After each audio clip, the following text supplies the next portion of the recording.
Hello? Hello? Hello? Hello? Hello? Hello?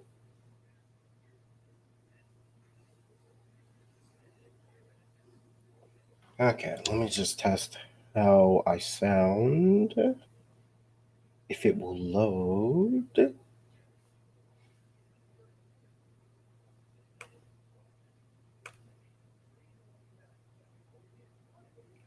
Does it sound good? Okay, it sounds good. That's good. Alright. So I just need to.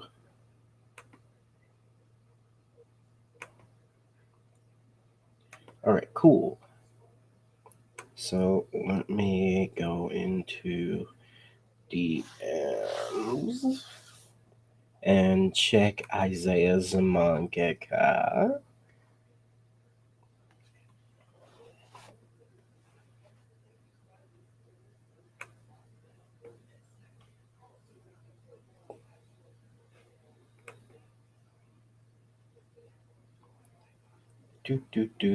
Hello, Isaiah. How you doing?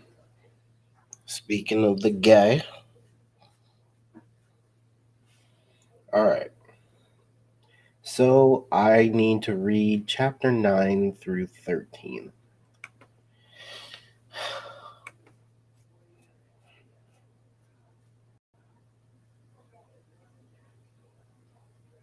All right.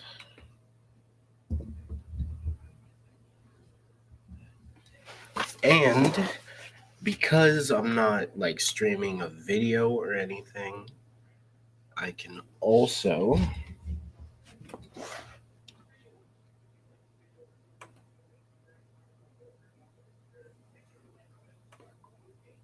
I can also put this in the background.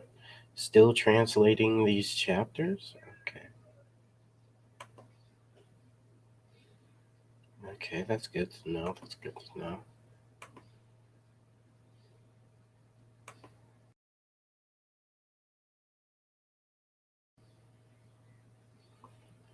Okay. So I can actually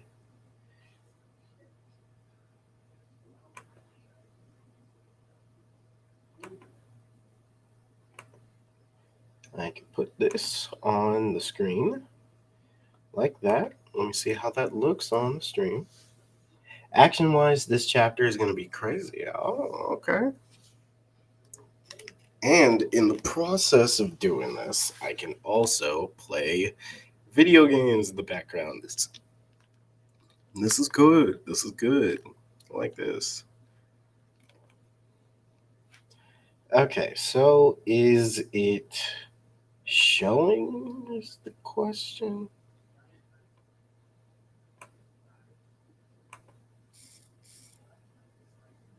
Okay, let me try that. Yeah, it should be showing on the screen. Let me just make sure.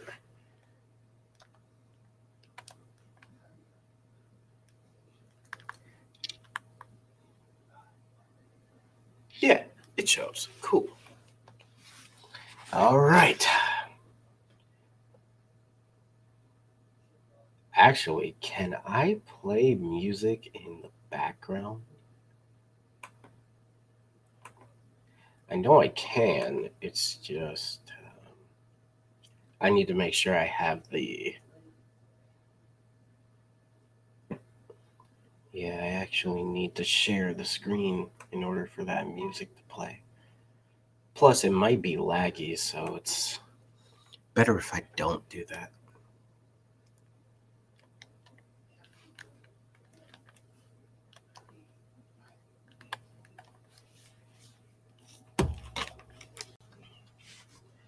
All right. So, Isaiah, are you ready for this? So, this is Apostle Crusade, Volume 1, Chapter 9, titled The Last Minutes. So, I need to just put some music in the background for me for my immersion.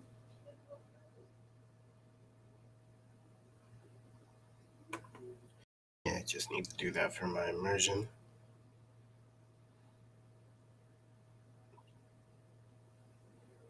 So, Isaiah, um,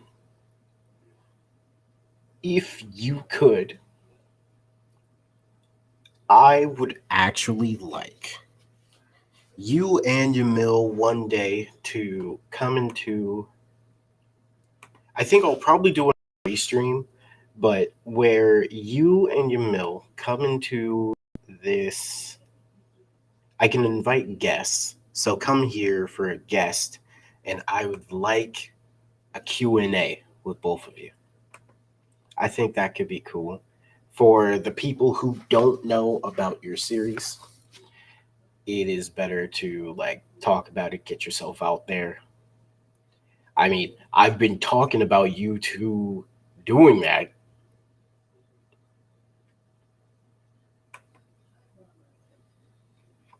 Peach, you're so cool. Oh, that'd be sick, not gonna lie. Yes, yes.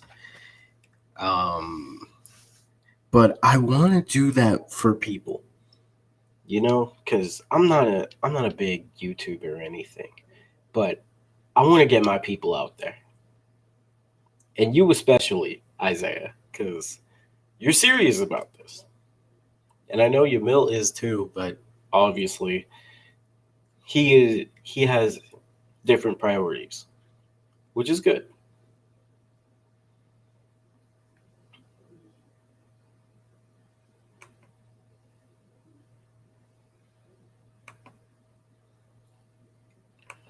Okay. Hopefully, I don't have a sore throat like last time. Hey, you just need to make sure you eat cooked food before. So, let's start.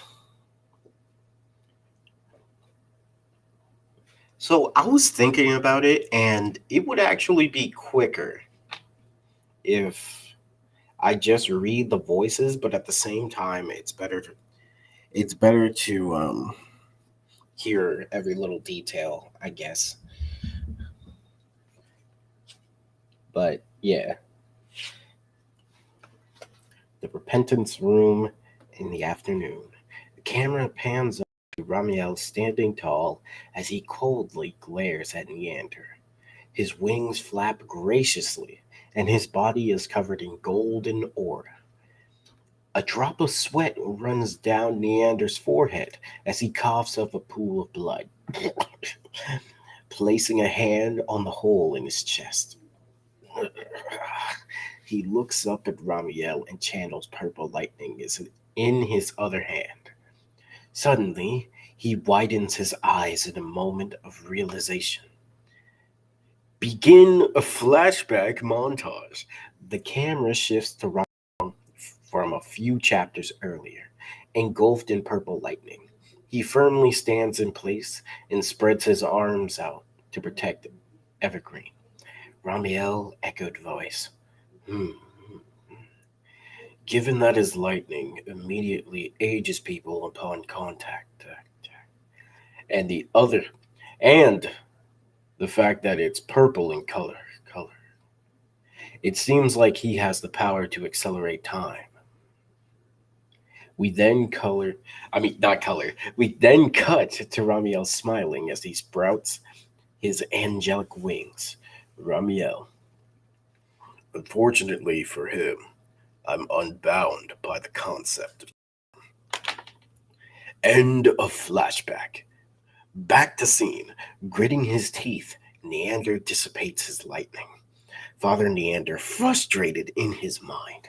Damn it. It's no use. I'd only prove myself a fool if I continue using my lightning against him. He concentrates and creates an ethereal hammer. Father Neander, in his mind once again. To fight an entity like him, I have no choice but to rely on pure ethereal combat. Yes, only that will give me a fighting chance. He gulps in his mind. Well then, here goes nothing. He yells and dashes towards Ramiel before swinging his hammer, successfully hitting him across the face. Neander follows up with an uppercut, and not an uppercut, an upward swing, sending the angel's head arching backwards. He then halts and steps back, carefully examining his opponent. Ramiel slowly lowers his head to Neander, maintaining the same cold expression. Father Neander, perplexed. Nothing. There isn't a single scratch on him. He tries to dash back, but Ramiel immediately catches up, appearing face to face with him. Panicking, Neander raises his arms to block, only to get punched straight in the face before he can fully react. Neander flies back, but only for a short distance as Ramiel swiftly catches his leg. He then takes a step back and slams the Pope into the ground. He basically did, Broly, Loki, during the Avengers, the first Avengers movie. You know if you watched it. But anyways, as Neander coughs out blood, Ramiel grabs his face before dragging his head across the floor. The Pope screams in agony as the back of his head scrapes through the pavement. Ramiel finally hurls Neander and fires an ethereal blast, sending him crashing into a wall. As debris scatters all over the floor, Neander crawls out of the hole in the wall, struggling to stand. He rubs the back of his head and observes his hand, seeing blood. His sight grows blurry and his eyes become... How do you pronounce this? Opaque?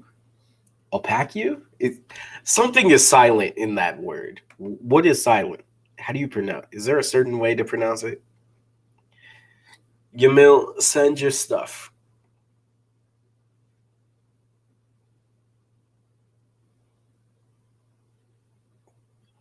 Yeah, is there a certain way you have to pronounce that word?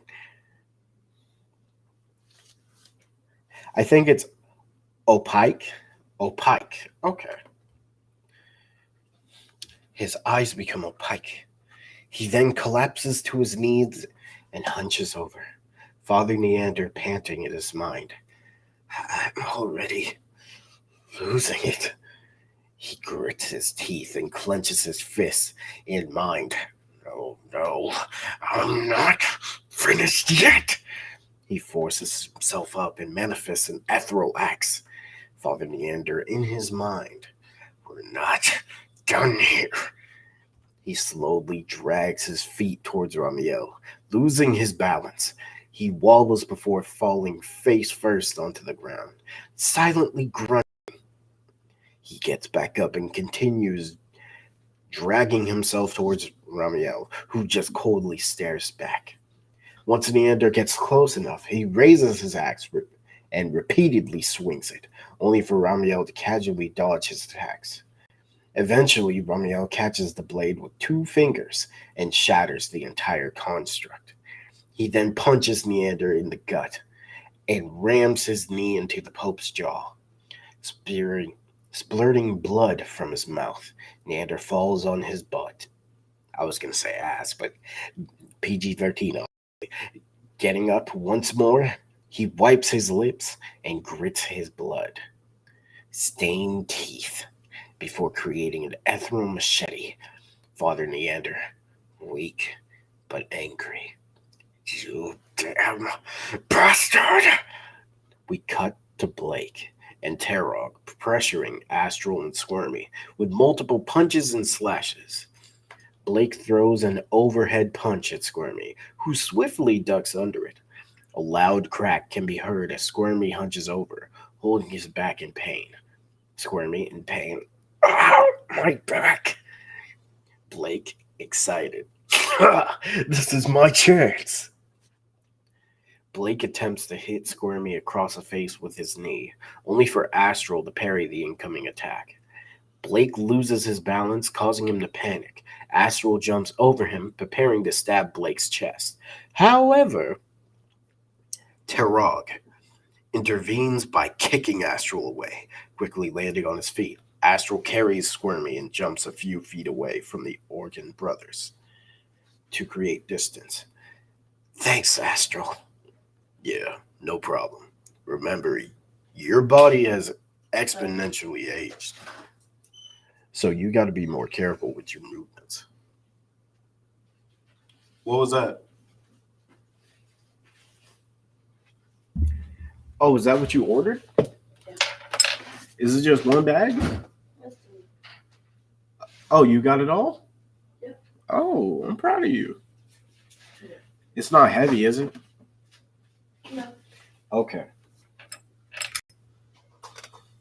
Who ate? Nobody? No.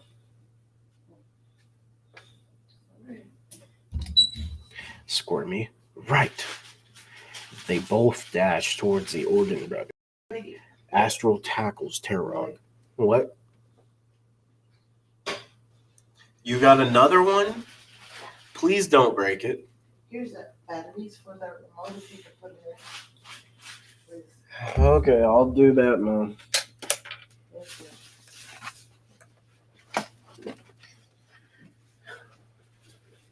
Some bread. Some. I don't know.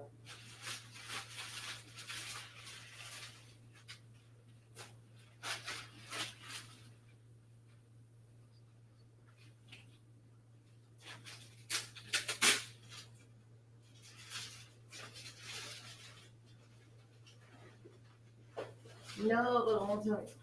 Get up there.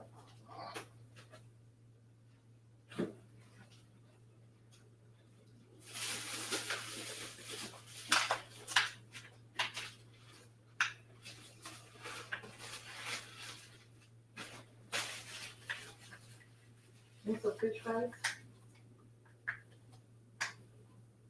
Only if you want. I do. Okay. Let me share.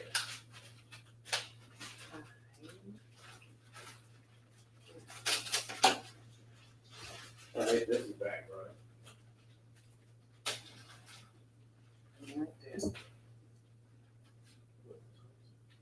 Not yet, Joe.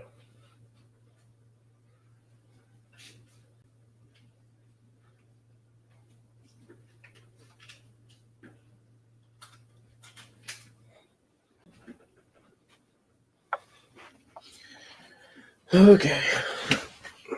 Back. All right.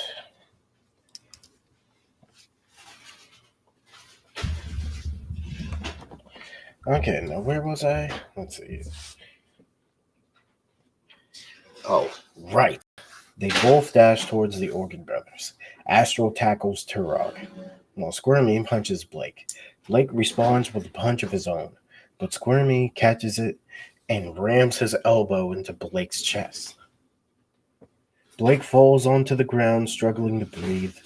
His body glows red once more, and his muscles become bulkier. This strange ability of yours, it's reliant on damage, isn't it? Blake catches his breath and slowly looks up at Squirmy. Blake says, Indeed. He coughs. I call it bulk up. Okay. Are you going to change that, by the way, Isaiah? I mean, I understand, it's just a regular random ability, but I'm just saying we got to give it a different name.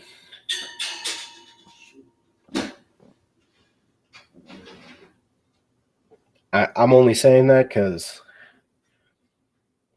there's a lot of generic anime plus Pokemon that use bulk up in some way, shape, or form. So maybe changing the name of that can be a great way. Well, that could be good.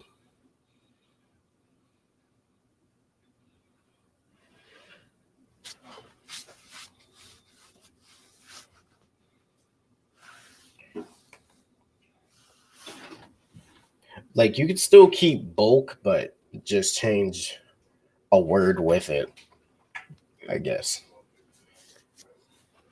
just so it doesn't look like you just gave it a random name. And I know this guy is supposed to be stupid, but hey, bulk boy, bulk man. Um, what was it? What was it in Mashal? I mean, Mashal, his is muscle magic, and he each type of muscle magic was a different part of the body. Hmm.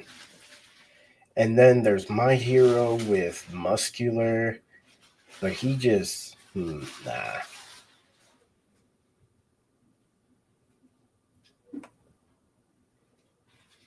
You know what? Well, uh, y'all can brainstorm while I read. Okay. He gets it and stomps towards Squirmy, enhancing his fists with ether. As he does that, his fists glow red. When I receive damage or fatigue, my muscle mass increases, heavily augmenting my powers. I mean, not powers, heavily augmenting my physical abilities. In other words, Squirmy quickly enhances his own arms with ether as he blocks a sudden blow from Blake. He's sent flying backwards, but he fortunately lands on his feet. Squinting his eyes in pain, he looks down and sees a large dent in both of his arms. We cut to Blake's fist as smoke spews from his fist. You better beat me quickly. Otherwise, I'll end up surpassing you. Squirmy grits his teeth and shakes his arms. He's strong. I won't be able to keep up with his ability forever, especially with this aged up body of mine. Hmm. We cut to Blake cracking his knuckles. Squirmy, in his mind, even though his body's aged up too, it seems to be more of an advantage on his part. If this goes on any longer, I'll end up dead for sure. He suddenly smirks. Thankfully, I have a clear understanding of this bulk up. I know just what to do. He engulfs his fists in radiation. Then they glow a dark green as the sound of an active microwave can be heard. Tag Radiant Fist. We cut to Astral and Terrog tumbling across the ground. As they stop, Astral noticed the green glow on Squirmy's fist. So you're finally using it, huh? Terrog gets up and dashes towards Squirmy. Seeing this, Astral immediately follows behind. Where do you think you're going? He raises his sword and ignites his blade in purple flames. He then swings his weapon, creating a horizontal wall of flames to appear in front of Turog. Tag. Go Goma Chrono Flame Road. Did I pronounce that correctly? I don't know.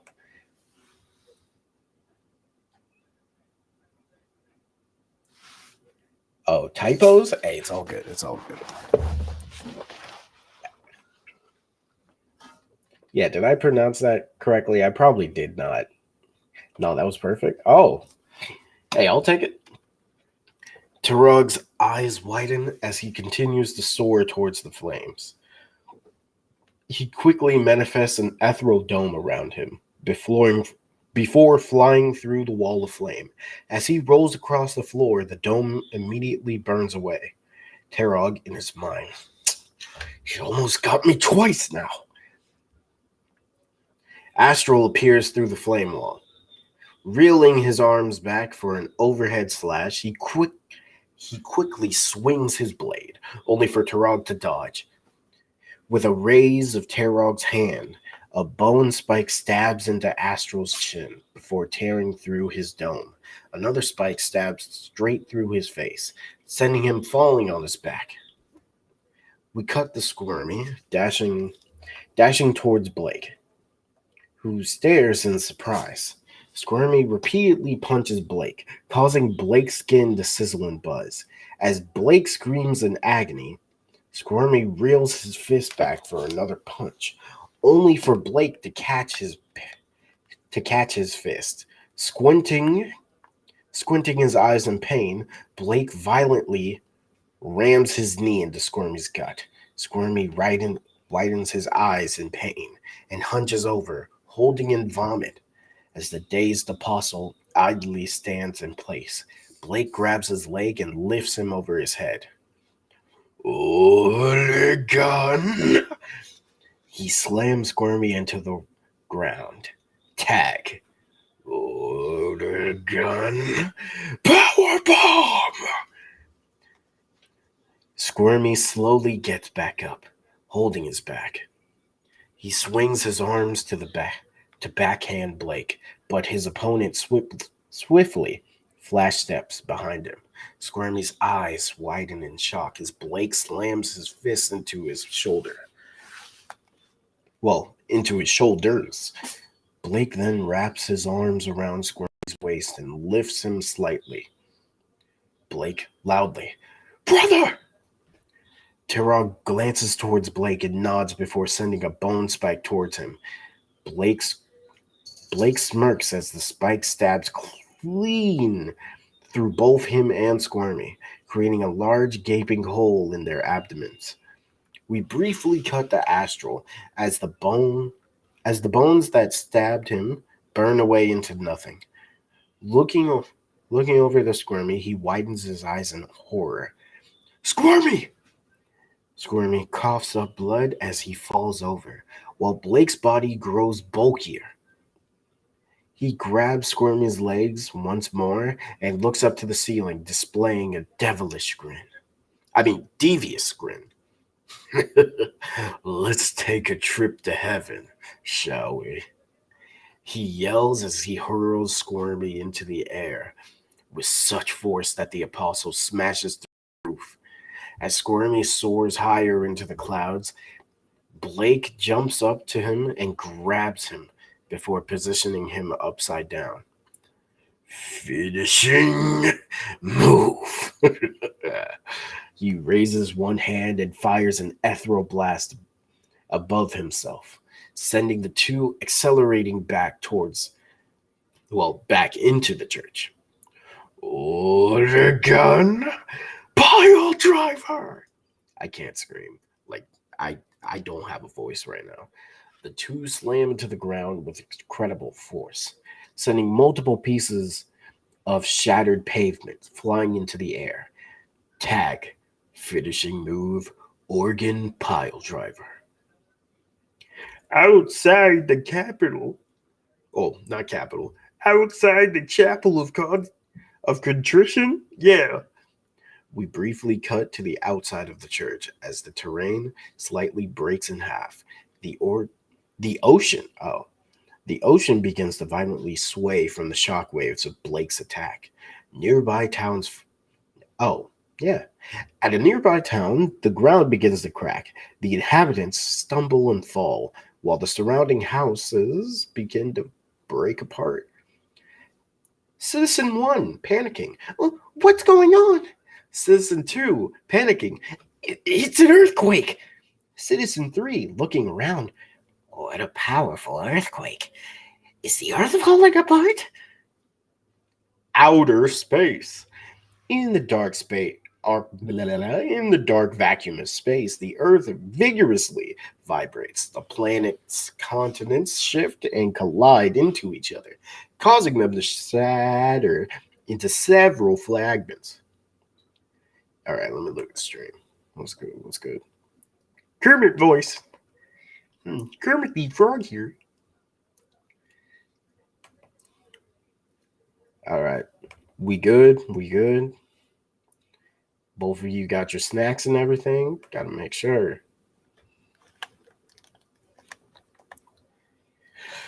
Okay. I'm thinking a character from. Man, I'm thinking of a character from Mashal. I think I want to create a character from Mashal in Xenoverse. I'm thinking either Mashal or Seven Deadly Sins. But then I was thinking about um maybe somebody from maybe a Mob Psycho character? Hmm. Got a long banana with me? Isaiah. Isaiah. Is the banana good? Because I swear, if you're eating a bad banana, bro, it's over.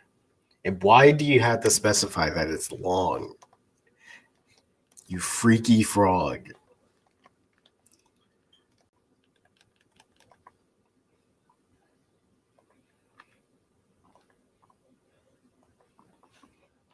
Okay, so Repentance Room, afternoon. We cut back to the battlefield. The ceiling has completely collapsed, and a humongous hole is present in the center of the room. Astro silently stares at the large hole as Turog proudly smiles. Astral, in his mind, squirmy. He closes his eyes and concentrates. In his mind, I can still sense his ether. It hasn't lowered one bit.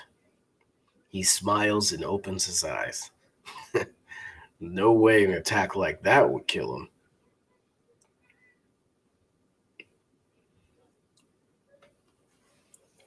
Blake suddenly jumps out the hole, landing in front of Astral, as Turog walks beside his brother.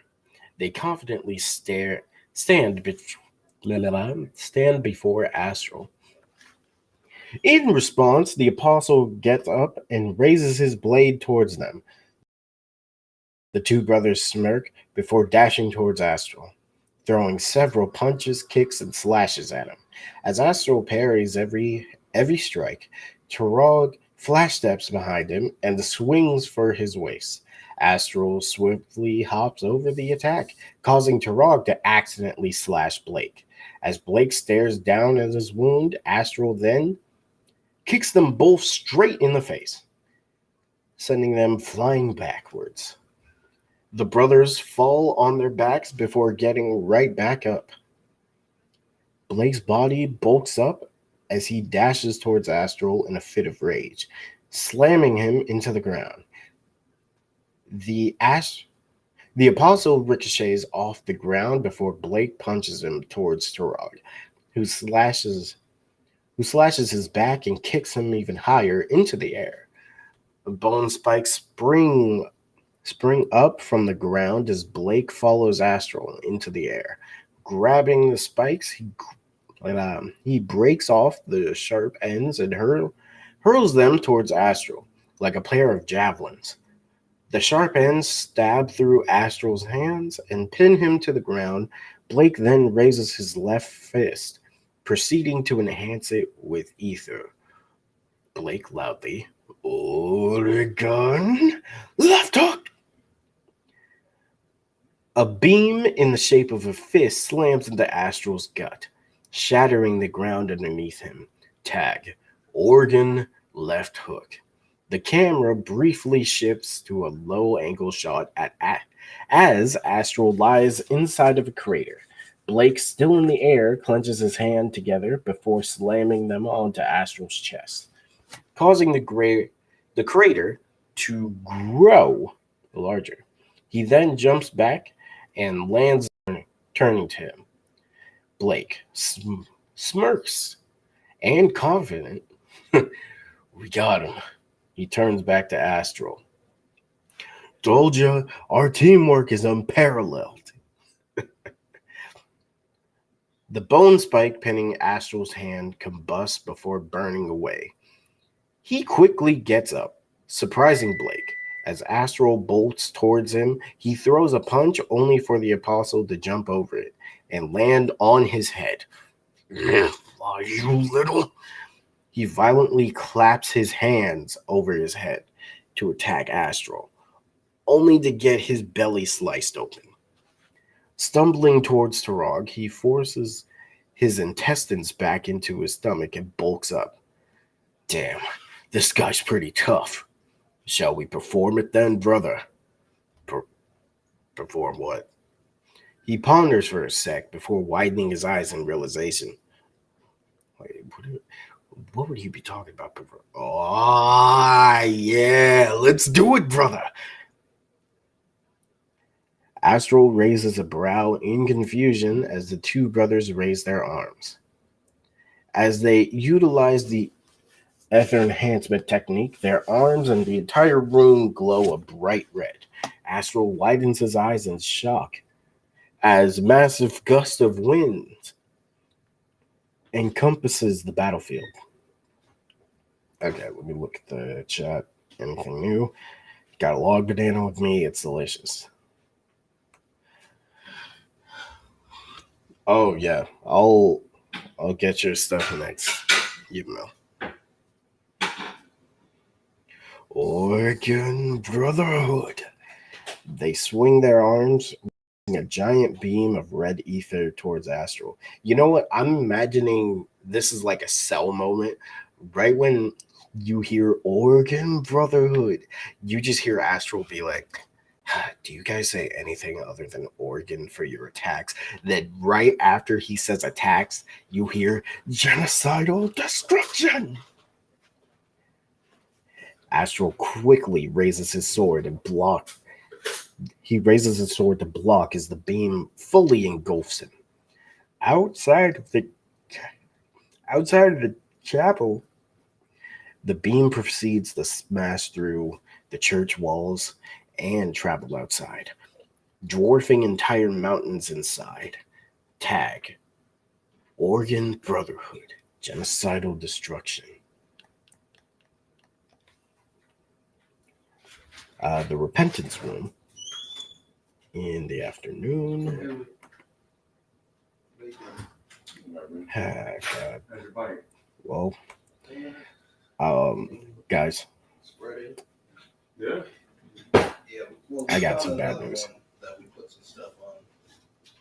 Mom's been floating the idea of me going to the urgent visit. Yeah, got some bad news, Isaiah. You know. Looks like the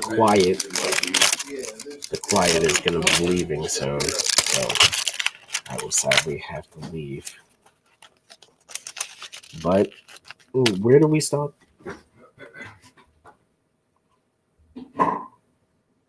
You know what? I'll at least read the last one. It seems like I'm gonna have to leave because looks like that loudness is coming back. Repentance room. In a smoke-filled repentance room, Astral remains in the same blocking position. Smoke spews from his clothes as he lowers his sword and glares at the Orkin brothers, who stare at him in shock. He survived that? How? Taking a quick moment to concentrate, Astral smirks. Finally, I was waiting for you to come back. Huh? The hell are you on about? Suddenly, a large pillar of green light bursts from the giant hole. The Orkin brothers look up in complete shock as Squirmy rises from the hole, possessing dragon wings on his back. The hole in his chest has also been fully healed. As Squirmy grabs the brothers, they stare at him, and that here.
You too. I hope you two have a good rest of your day or night, whatever time zone.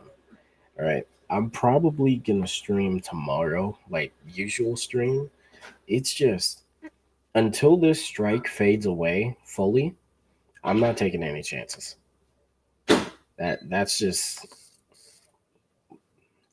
what's going on. So yeah,